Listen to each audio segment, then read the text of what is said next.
How to replace a 2011 Dodge Charger 4-button smart remote key fob battery. Now here's Sergeant Locksmith to show you how. Alright, let's go and change the battery out here on our 4-button remote. If your keyring is attached right here or anything is, you will need to remove that because the remote needs to come apart. For this task, you will need a flat tip screwdriver. That being said, let's get started. Go and flip it over. You got your emergency key release. Pull that back. Spring loaded. Set that to the side. And if you look, you've got the slot where it came out and that indentation right there. Put your flat tip screwdriver in there while holding the remote firmly.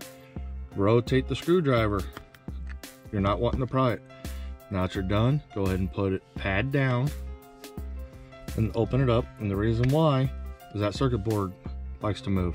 If it does, go ahead and just put the board in and you'll see the indentation. Your battery, come 180. Take the corner of your flat tip. There's an indentation where you can get it in there. And there you go. Your CR2032 battery. This is a new remote, so I'm going to put this battery back in. Go ahead, put it in. Push against, push down. Go ahead and take the back housing, put it on the front, and snap it together. Hey, thanks again for watching, and let's be safe out there.